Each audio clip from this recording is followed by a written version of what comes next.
ეს მღვდლები.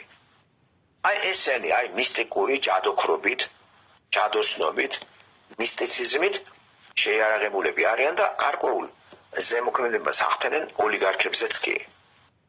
არანაკლებად ეს რელიგიური რაღაც ორგანიზაცია არანაკლებად მდიდრები არიან სათავეში. ყველა სინოდის წევრი მდიდარია. მე ვერ ვეტყვი ტყეღრეში რომ მღვდელი გაუშვეს იქ რომ იმას არაფერი არ აქვს. ის გიჟი ანახევრად. გიჟები სჭირდებათ. მდიდრები ბრჭყალებში ჭკვიანები არიან, აღარებები სულელები არიან. სამღვდელოებაში არის ეგ. როგორც არის შენი გონება, ისეთია შენი შემოსავალი. სამღვდელოებაში გონიერი ადამიანი მდიდარია, უგონო რელიგიაში ზის და ფანატიკოსია და ჯოგი დაყვება მაგას. ხო და ჭირდება ეგ მაგათ. აი სეკულარულში ღარიბი აღარ ჭირდებათ პარლამენტში იჭდეს. მღვდლებს ჭირდებათ.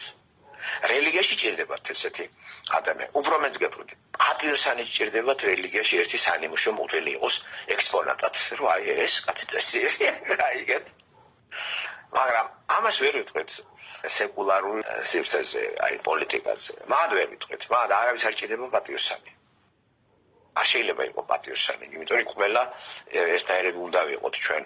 მე რა ღარიბი მოხვედე, რა თქმა უნდა, რომ მოხვედე აქ, მე მდიდარი ვარ. შინაგანი ანტაგონიზმი გექნება ჩემთან. ამიტომ ან გაგამდიდრებ ჩვენ, ან შენ უნდა გამაღატაკო, რაც არ გამოვა. მაგიტომ ვიცი, ხე არჩევნების მოწყობაში გამოსავალს ხედავთ.